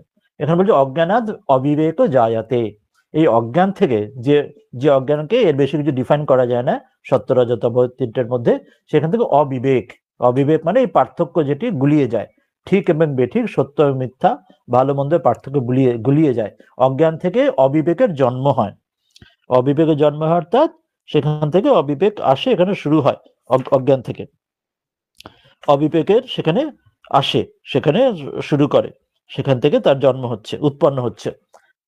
অর্থাৎ যখনই অজ্ঞান থাকছে তখন আমার ওই পার্থক্য বোধগুলো গুলিয়ে যাচ্ছে, যে আমার কোনো ঠিক বেঠিক, সেইগুলো সত্য মিথ্যা সেগুলো গুলিয়ে গেছে, আমি ভুল বুঝছি সবগুলো। এবার ওটা পরের স্টেপ ওইভাবে এলেন, ঠিক উল্টো দিকে যাচ্ছেন, অবিবেকাত অভিমান জায়াতে, যখন আমার ওই ঠিক বেঠিক ভুলিয়ে যাচ্ছি, তখন আমি যে দেহ নই, এটাই যে সত্য, কিন্তু উল্টোটা হয়ে যাচ্ছে, তখন আমি দেহ, সেখানে আমার অহংকার অভিমান, সেটার সঙ্গে আইডেন্টিটি, সেটার সঙ্গে আমিত্ব মমত্ববোধ এসে যাচ্ছে, অবিবেক থেকে অভিমানও যায়, অবিবেক থেকে অভিমান জন্ম নিচ্ছে বা উৎপন্ন হচ্ছে। সেই যখনই আমার ঠিক বেঠিকের ভুল হয়ে গেল, তখন ভুল জিনিসকে আমি বলে আইডেন্টিফাই করে নিলাম।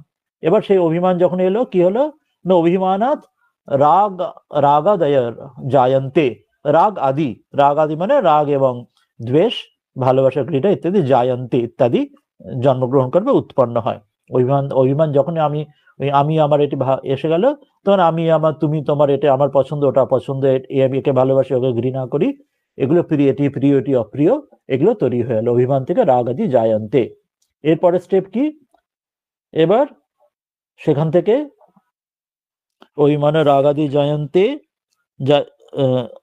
যাতে, এরপরে হচ্ছে কর্মেভ্য শরীর পরিগ্রহ জায়তে, এবং সেই রাগ আদি আমরা যেটা বলা হয়েছিল কর্ম, কেন সেই কর্ম থেকে, কি যে আগেরটা আমরা পড়লাম, যে ওই কর্ম কেন হয়, কর্ম কি কারণ হয় না, রাগ দ্বেষের থেকে হয়। তো সেই জন্য বলছে রাগ দ্বেষের অনুযায়ী আমরা কর্ম করি, এটা আমার প্রিয়, এটা আমি চাই, সেটাকে চাওয়ার জন্য কর্ম করি, ওটা আমার অপ্রিয়, ওটাকে চাই না, ওটাকে আমি দূর ঠেলে দেওয়ার জন্য কর্ম করি। তো সেই ধরনের আমরা প্রত্যেকটা কর্ম আমরা করি যে ওই উদ্দেশ্যে, কোনো রাগে কামনা বাসনা পাওয়ার জন্য, আর কোনোটা আমরা অপছন্দ করি, ঘৃণা করি, সেটাকে অপছন্দ, সেটাকে দূরে ঠেলার জন্য, কোনোটা টানি, কোনোটা ঠেলি। জগতের মধ্যে পুল অ্যান্ড পুশ, এই ওয়ার্ড চলতে থাকে সবসময়, টাগ অফ ওয়ার চলে। তো সেই জন্য আমরা ওই রাগ এবং দ্বেষ থেকে আমরা কর্ম করতে থাকি, এবং কর্মেভ্য শরীর পরিগ্রহ যায়, এবং এই কর্ম করি বলে সেই কর্মের জন্য, কারণ কর্ম করলে তার একটা কর্তা আসবে, যখনই কর্ম হবে তখন কর্মের কর্তা আসবেন, কর্তা হলে তখন আমি এই যেটি দিয়ে কর্ম করছি, আমার যে ইন্দ্রিয়, আমার জ্ঞানেন্দ্রিয়, কর্মেন্দ্রিয়, আমার অন্তঃকরণ, মন, বুদ্ধি, চিত্ত, অহংকার, সেটি আমার যে আমার এই শরীরের এগুলি ভাগ, তো সেটিকে আমি কর্তা বলে, সেটিকে ওটি আমি ভেবে নিচ্ছি, এবং সেটা শরীরের সঙ্গে আইডেন্টিফাই করে নিচ্ছি। তো সেই জন্য আবার শুরু হচ্ছে গন্ডগোল। কিন্তু যখন আমি ঠিক বুঝবো, যখন বুঝবো যে আসলে আমিও, যদিও কর্ম হচ্ছে, কিন্তু আসলে ঈশ্বরই কর্তা, আমি যন্ত্রস্বরূপ, আসলে আমি করছি না, ঈশ্বরই কর্তা, আমি শুধু কর্ম, আমার শুধু ইন্দ্রিয় দিয়ে তার ইচ্ছাতে চলছে, এটা যখন হবে তখন ঠিক মুক্তি। কিন্তু সেটা না হলে কর্মের সঙ্গে যখন আমি কর্তৃত্ববোধ এসে গেলাম, তখন এই শরীরের পরিগ্রহ মানে শরীরের সঙ্গে আইডেন্টিফাই করে নিলাম যে আমি শরীর বোধ হয়ে গেল, এবং সেই যখন হলো শরীরে পরিগ্রহ দুঃখ জায়াতে, শরীরে যেই পরিগ্রহ করলাম অর্থাৎ আমি শরীর বলে মনে করলাম, তখনই দুঃখ গন্ডগোল শুরু হলো। সুখ তো পাচ্ছি, কিন্তু সুখের সঙ্গে এই যেমন এক বালতি দুধের মধ্যে এক ফোঁটা চোনা পড়লে যেমন দুধ নষ্ট হয়ে যায়, সেই রকম। তো যতই সুখ পাই না কেন, ওই একটু দুঃখ সবটাই সব সুখটাকে ভুলিয়ে দেয়। সেই জন্য বলছেন তাহলে দুঃখের কখন নিবৃত্তি কখন হবে? নিবৃত্তি কখন, এবার একটা ইম্পর্টেন্ট কথা আসবেন, নিবৃত্তি কখন হবে? দুঃখস্য কদা নিবৃত্তি, দুঃখের কখন নিবৃত্তি না, বলছেন সর্বাত্মনা শরীরের পরিগ্রহ না আসে সতি দুঃখস্য নিবৃত্তির ভবতি। সর্বাত্মনা, ভেরি ইম্পর্টেন্ট এখানে কথা বলছেন যে সকল সকল সর্বাত্মনা মানে বিন্দুমাত্র কিছু বাকি না রেখে সর্বতভাবে শরীর পরিগ্রহ না আসে সতি দুঃখস্য নিবৃত্তির ভবতি। দুঃখের সম্পূর্ণ নিবৃত্তি কখন হবে? যখন শরীরের সঙ্গে সম্পূর্ণ এই যে আইডেন্টিফিকেশন, আমার যে শরীর ধারণ করছি, যে আমি নিজেকে শরীর বলে বোধ করে নিচ্ছি, তো সেটি যখন সম্পূর্ণভাবে শরীর প্রয়োজন সেটি দূর হবে, সেটি শরীর যখন ধারণ সম্পূর্ণ দূর হবে, তখন সেটা ফাইনালি, তবে সেটা লিবারেশন বা সেটা দুঃখ নিবৃত্তি বা সেটি মুক্তি বা মুখ্য সেটি আসবে। এটি প্রথমে সর্বাত্মনা কথাটা ভেরি ইম্পর্টেন্ট এখানে এলেন, সেটা আমরা পরে আসবো যে সর্বাত্মনা কেন তিনি বলছেন এখানে। তো এখানে স্টেজেস বাই স্টেজেস সেখানে আসবেন যে অজ্ঞানম কে না কি হেতু ভবতি, কেন হয় ইতি, যেটা আমরা এক্ষুনি পড়লাম। অজ্ঞানম কেন কি ভবতি, কেন ইতি হয় সেটি বললাম। কেন আপি, কোনো কারণে হয় না। অজ্ঞান আমরা যেটি বললাম অনাদি অনির্বচনীয়, ওটা কোনো কারণ নেই। অজ্ঞান থেকে অবিবেক আসে, এবং অবিবেক থেকে অভিমান আসে, অভিমান থেকে রাগ দ্বেষ আসে, সেখান থেকে সেজন্য কর্ম তৈরি হয়, সেই আইডেন্টিফিকেশন থেকে রাগ দ্বেষের কারণে। সেই জন্য শরীর গ্রহণ করি কর্ম করার জন্য, কর্তৃত্ববোধে আমি শরীরকে আইডেন্টিফাই করিনি, আমি শরীর মনে করি। শরীরের পরিগ্রহের জন্য দুঃখ আসে। দুঃখ কখন যাবে না, যখন সর্বাত্মনা সর্বতভাবে সমগ্রভাবে এই শরীর পরিগ্রহ যখন বিনষ্ট যখন হবে, তখনই একমাত্র দুঃখ দূর হবে, তখনই আপনার আত্মানন্দ বিবেক ঠিক ঠিক হবে যে আমি যে আত্মা আর আমি যে শরীর, যে আত্মা নই, যে এই যে ভুল যেটি, তখন দূর হবে, তার আগে হবে না। তো এখানে অনুবাদে আমরা এখানে পড়লাম, অনুবাদে যে অজ্ঞান কি হেতু হয়, এটা যদি বলি, অজ্ঞান কোনো কারণ থেকে নয়, অজ্ঞান অনাদি অনির্বচনীয়। অজ্ঞান বিবেক থেকে অবিবেক, অবিবেক থেকে অভিমান, অভিমান থেকে আসক্তি, সেখান থেকে ওই পাপ পুণ্য বিনয় কর্ম, কর্ম থেকে শরীর ধারণ দুঃখের কারণ। দুঃখ নিবৃত্তি কখন হবে? সর্বতভাবে শরীর পরিগ্রহ যদি যখন দূর হবে, তখন অজ্ঞানের নিবৃত্তি হবে, তার আগে সেটি হবে না। এরপরে পরে প্রশ্ন আসবে সর্বাত্ম পদম কিমার্থ, সেটা আমরা পরে আসবো এখানে। তাহলে আজকাল আমরা এই অংশটা পড়লাম। এই অংশে যেটি পড়লাম, এই যে স্টেজেসটার মধ্যে, এটার মধ্যে একটা ইম্পর্টেন্ট জিনিস আছে। শাস্ত্রে অনুবন্ধ চতুষ্টয়ের কথা বলা হচ্ছে। অনুবন্ধ চতুষ্টয় মানে কি, যে কোনো শাস্ত্রের ক্ষেত্রে চারটে জিনিস থাকে। এটা দিয়ে আমরা আজকে শেষ করব। চারটে জিনিস কি না, প্রয়োজন, সম্বন্ধ, অধিকারী এবং বিষয়। যে কোনো কিছু জানতে হলে একজন অধিকারী, অধিকারী মানে কে সেটি যোগ্য। আমরা অধিকারী বলতে এই যুগে অনেক সময় শুধুমাত্র রাইট ভাবি, কিন্তু রাইটস নয়, শুধুমাত্র রাইট নয়, অধিকার একটি অর্থে এলিজিবিলিটি, কে তার যোগ্য, কে তার যোগ্য বা অযোগ্য, কে তার জন্য তৈরি হয়েছে। নাহলে কেউ যদি তৈরি না হয়, একটা ছোট বাচ্চাকে যদি ক্লাস 12 বা পিএইচডি পড়া হয়, সে কিছুই বুঝবে না, তাকে আগে তৈরি হতে হবে, এবিসিডি শিখে, তারপর ধীরে ধীরে বড় হতে হবে, আরো পড়ে জানতে হবে, তবে সে উচ্চ ক্লাসের পড়া শিখবে। সেজন্য অধিকারী কে, তাকে আর যোগ্যতা কত দূরে আছে সেটি জানার একটা হচ্ছে অধিকারী বলা হয়। দ্বিতীয় হচ্ছে বিষয়, কি বিষয় নিয়ে আমি এটা জানতে চাইছি, এই বিষয়টি কি, যে শাস্ত্র আমরা পড়ছি সে এই শাস্ত্রের পড়ি না কেন, বা ফিজিক্স কেমিস্ট্রি অঙ্ক পড়ি না কেন, বিষয়টি সাবজেক্ট ম্যাটারটা কি সেটা একটা। আর প্রয়োজন কি, কেন জানছি, কি পড়ে জেনে লাভটা কি হবে। যোগ্যতা তো ঠিক আছে না, হ্যাঁ আমার আছে এটি জানার জন্য, পড়াশোনা হয়েছে যোগ্যতা, বা অন্য কোনো কারণে যোগ্যতা, যেটা যা যোগ্যতা চাই হয়েছে, বিষয়টা জেনেছি, এই বিষয়টা পড়বো, জানবো, এই বিষয়টির আগ্রহ জেগেছে, কিন্তু সেটা প্রয়োজনটা কি, এটা জেনে লাভ কি হবে। কথা কথা বলে যে একজন পাগলও বা মূর্খ, সে কোনো কোনো উদ্দেশ্য ছাড়া কাজ করে না, বা একমাত্র যদি কোনো মূর্খই বা পাগলই শুধু উদ্দেশ্য ছাড়া কাজ করতে পারে, যে যার একটু মানে বুদ্ধি আছে বা যে পাগল নয়, সে কখনো বিনা প্রয়োজনে কোনো কাজ মানে কোনো কিছু করবে না, কোনো বিষয়ে সে উদ্যোগ নেবে না। তো সেই জন্য কোনো প্রয়োজন একটা চাই, যে উদ্দেশ্য কি, যে কিছু আমি বিষয় বা আমি যোগ দিতে চাইছি। আর সম্বন্ধ অর্থাৎ যে বিষয়টা আমি করতে চাইছি, আর তার সঙ্গে এইটা আমি যেটা জানি সেটা দুটোর প্রয়োজনের সঙ্গে কতটা সাথে মিলজুল আছে। তাহলে আমি চাইছি একটা, আমি অন্য কিছু করতে, আমার যেমন অন্য সাবজেক্ট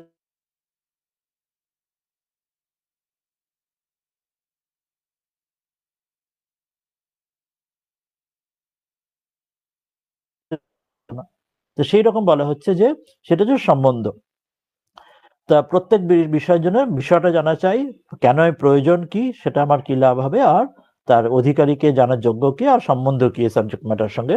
তো এখানে এই যে আমরা আজকে যেগুলি পড়লাম তার মধ্যে ওইটি পড়ে দেওয়া রয়েছে যে অধিকারীকে, যেটি হচ্ছে মুমুক্ষু, যে আত্মা অনাত্মা বিবেকে যে দুঃখ থেকে নিবৃত্তি চায়, এই যে জগতের মধ্যে দুঃখ যে বিচার করে, এই বিচারে যে এসছে যেগুলিকে আমরা পড়লাম, যে জগতের মধ্যে এই সমস্যাগুলো আছে, এই সমস্যা থেকে আমি হতে চাই, এর থেকে আমি দূর, আমি আর পারছি না, এটা আমার খুব জ্বালা যন্ত্রণা আছে, সে যে অন্তত এইটুকু বোধ এসছে, সে হচ্ছে অধিকারী। সে তার আগে সে কখনো অন্য কেউ সেটা, এটা তার কাজে লাগবে না, বা সে তার, ঠাকুরজন বলছেন সেই ছবি যদি তোলা হয় আগেকার দিনে সিলভার নাইট্রেট না কিসে, ধারণা হবে না, বারবার বললেও ধারণা হবে না।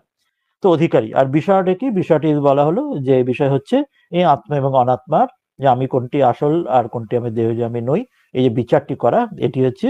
আর প্রয়োজনটা কি, প্রয়োজন হচ্ছে এটার পারে গিয়ে মোক্ষ বা মুক্তি, সম্পূর্ণ এই দুঃখের নিবৃত্তি হবে, যখন আর দুঃখ থাকবে না, সেটি প্রয়োজন।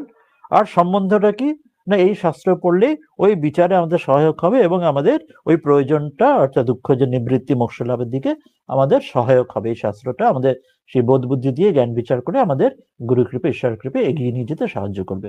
ওই জন্য এই সম্বন্ধ, এই প্রয়োজন, এই এই বিষয় এবং এই অধিকারী, এই চারটি, এই আমরা এই সাবজেক্টের মধ্যে অনুমোদন চতুষ্টয় আজকের এই যে শ্লোকগুলিতে পড়লাম।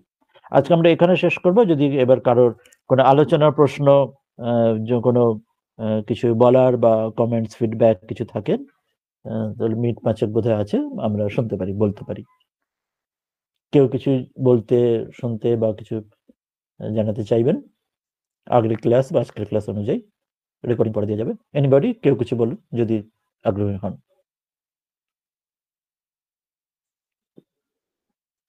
কেউ চাইলে মাইক্রোফোন অন করে বলতে পারেন, যদি কিছু চান কিছু বলতে। এনিবডি? আর না হলে আমরা মূল শ্লোকটি পড়ে আবার শেষ করব, যদি আরো কারো আজকে হয়েছে, অনেকটাই হয়েছে। কেউ কিছু কমেন্ট করতে চান, বা যেটি বলা হলো আজকে, যে একটুকু পড়া হলো, সেটা সংক্রান্ত কোনো প্রশ্ন বা কোনো আলোচনা কারোর আছে?